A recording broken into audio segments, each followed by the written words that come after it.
Another Saturday night, and I ain't got nobody. I got some money 'cause I just got paid. Now how I wish I had someone to talk to. I'm in an awful way. Немногие артисты пережили такую поляризационную карьеру, как Кэт Стивенс. В 70-х годах он продал 60 миллионов альбомов, 2 из которых стали трижды платиновыми в США. А в 79 году покинул сцену, принял ислам и взял новое имя – Юсуф Ислам, посвятив себя просветительской и благотворительной деятельности в мусульманском сообществе.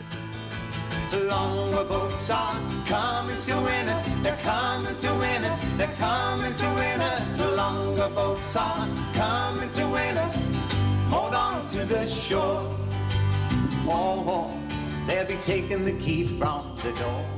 Стивен Диметр Георгию родился в 1948 году в Лондоне в семье греко-киприота Ставроса Георгию и шведки Ингрид Уикман, которые заправляли рестораном неподалеку от Пикадилли.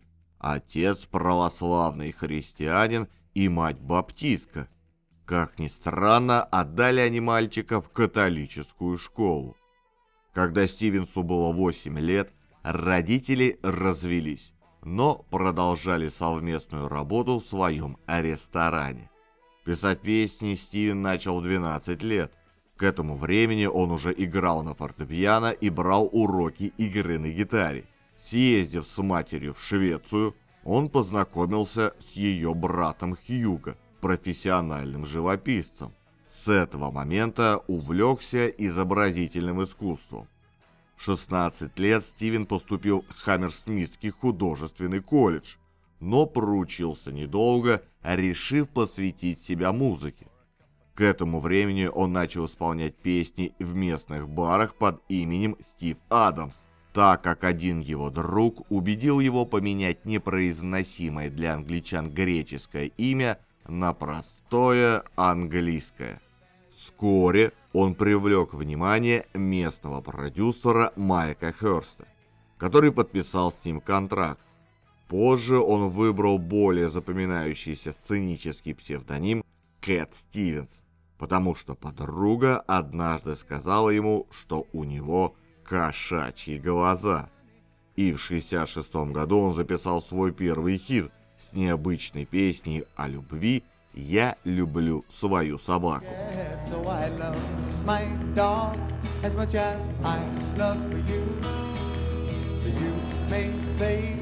Первоначальный карьерный план Стивенса состоял в том, чтобы писать песни для других артистов. И действительно, его песня 1967 года стала хитом для соул-певицы Арнольд и многих других на протяжении нескольких десятилетий, в том числе и Рода Стюарда.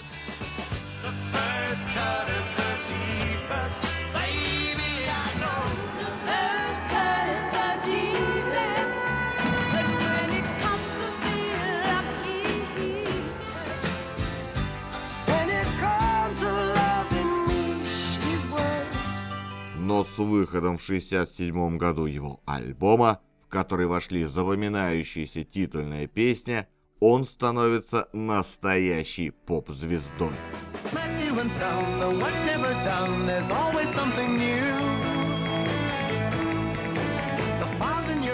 Став знаменитым всего в 18 лет, замкнутый и скромный Стивенс попал в беспокойный мир безостановочных интервью, ТВ-съемок и выступлений.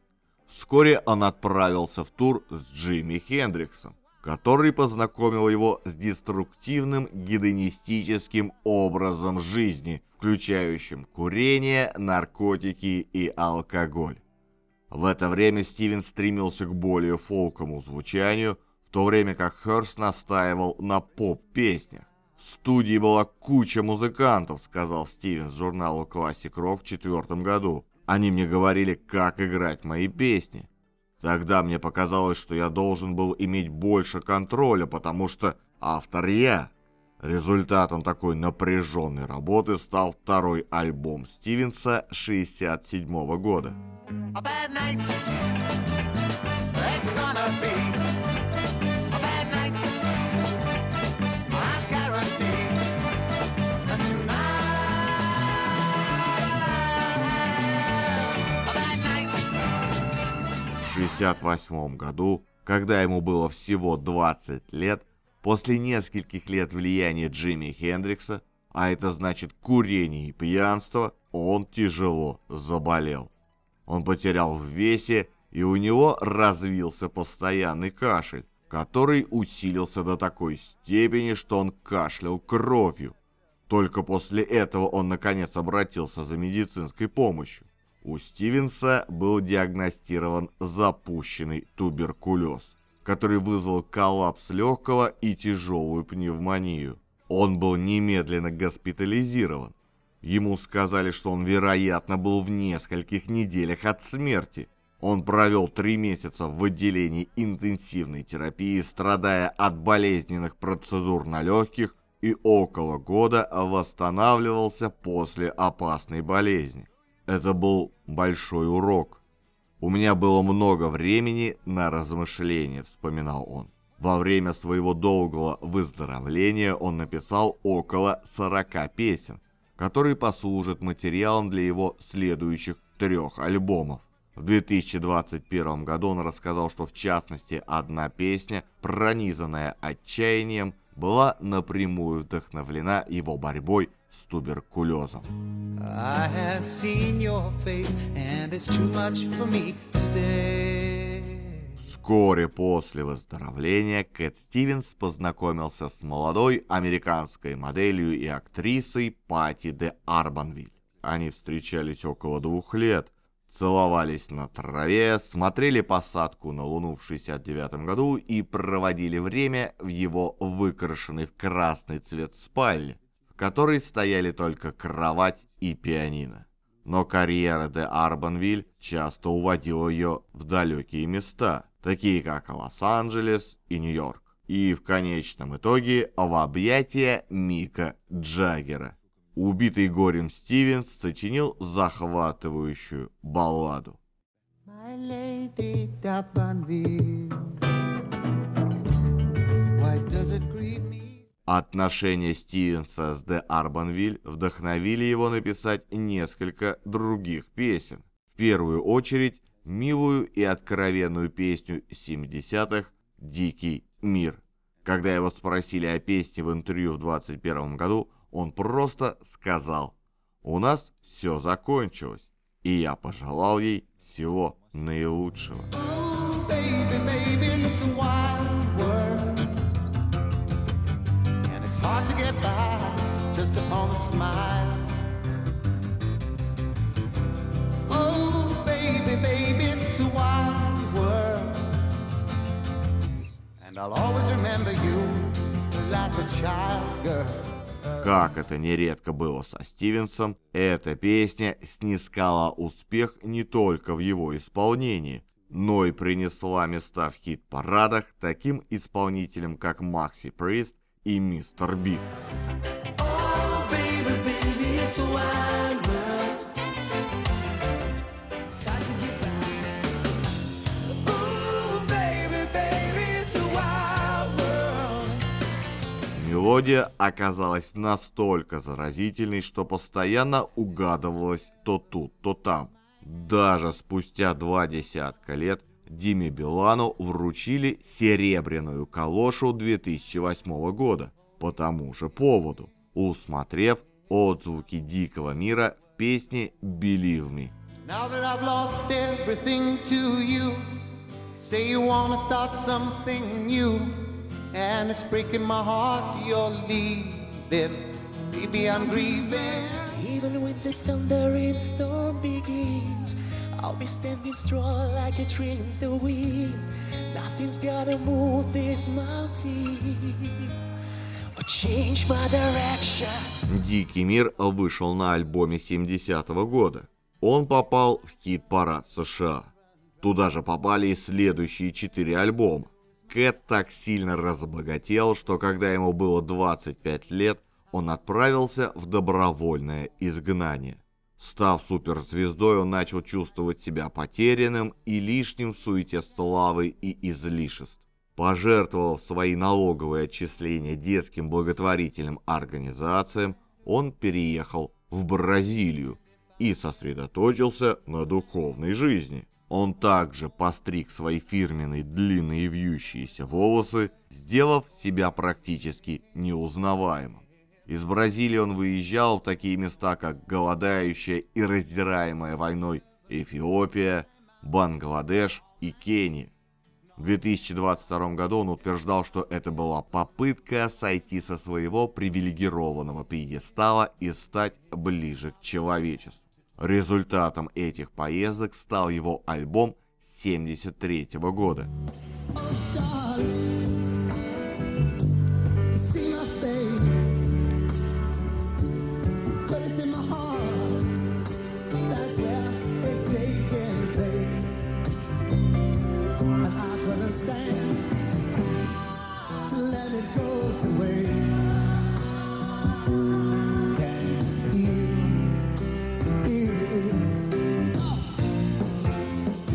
А если вам нравится ролик, не забудьте подписаться и поставить лайк. Если хотите послушать музыку, заходите в мою группу ВКонтакте. Там я собираю все треки из роликов. А в своем телеграм-канале я делюсь впечатлениями при их создании. Все ролики я делаю самостоятельно в свободное время после работы на чистом энтузиазме. Поэтому, если вы считаете, что мой труд достоин поддержки, помочь мне вы можете через сервис Boosty. Также веду страницу на Яндекс.Дзене. Если пользуетесь им, буду рад видеть вас и там. Все ссылки оставил в описании под видео. В 1976 году Кэт Стивенс пережил поворотный момент в своей жизни. Один на пляже в Малибу он решил, что вода выглядит привлекательно, и отправился поплавать в Тихом океане. Вскоре он оказался в опасном течении, которое быстро уносило его в море. Я никак не мог вернуться на берег. В тот момент мне некому было помочь. Как говорится, вы никогда не найдете атеиста на тонущем корабле. И я воскликнул: «Боже, если ты спасешь меня, я буду работать на тебя». И в этот момент волна накатила сзади и толкнула меня к берегу. И внезапно у меня появились все необходимые силы и энергия. Я добрался до берега и оказался в безопасности. Кто-то скажет, что это было чистое совпадение, но для меня это было настоящее чудо. А вскоре старший брат Стивенса подарил ему экземпляр Корана. В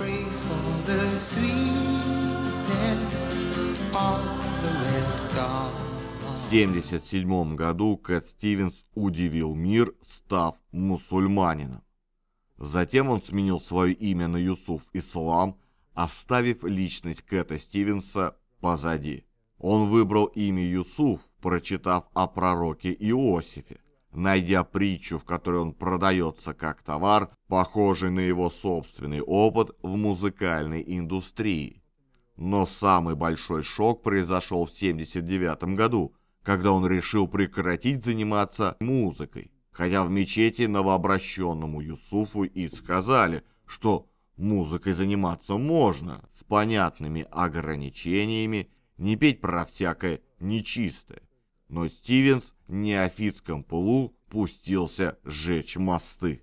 Полностью преданный своей новой вере, Стивенс продал все свои гитары и обратился к рекорд-компании с просьбой более не распространять его музыкальную продукцию. А получив отказ, решил, что все доходы от релизов он будет направлять на филантропические и образовательные цели в мусульманском сообществе.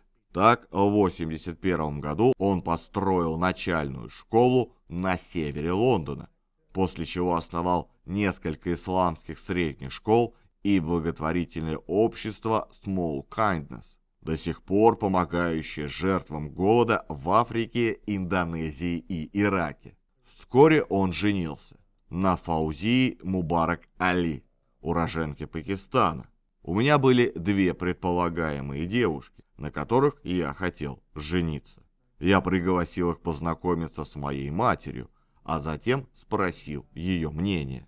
Она рассказала мне о своих предпочтениях, и я согласился. У меня не было интимных отношений ни с той, ни с другой до брака.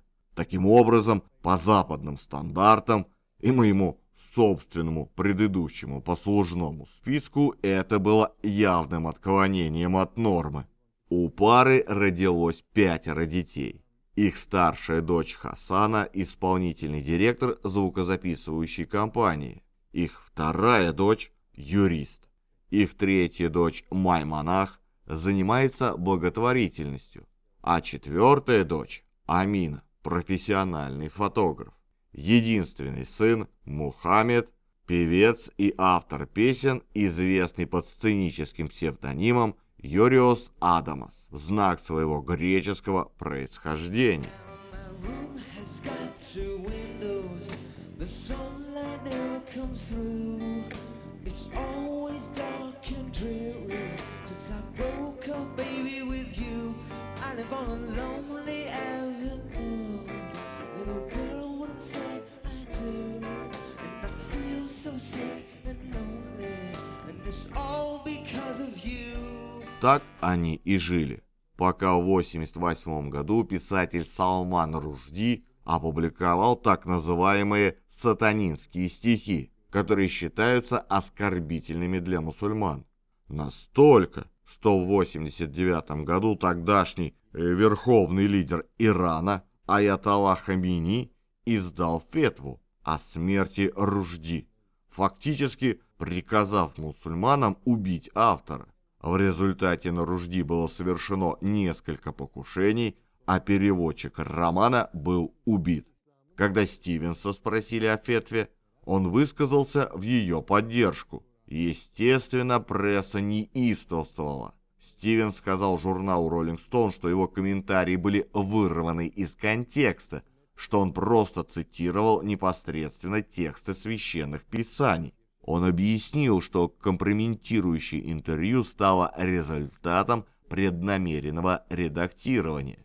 Тем не менее, возмущение общественности было очень велико. Музыка Стивенса была запрещена на многих радиостанциях, его альбомы сжигались, а разные исполнители убирали его песни из своих каталогов. Кэту Стивенсу было отказано во въезде в Израиль в 90-м и в 2000-х годах из-за обвинений в том, что он пожертвовал деньги Хамас, исламской террористической организации, во время его визита в 1988 году. Стивенс опроверг эти обвинения, заявив, что он всего лишь оказывал гуманитарную помощь. Но его проблемы только усилились, особенно после терактов 11 сентября. Когда он летел в Вашингтон, имя Стивенса Юсуф Ислам было внесено в черный список авиакомпаний.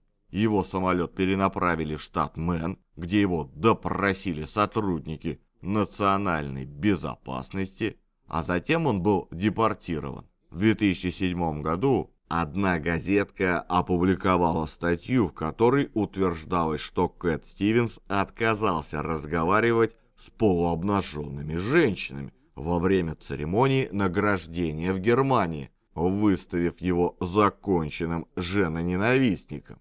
Стивенс подал в суд на информационное агентство за клевету, получив извинения и значительную сумму ущерба.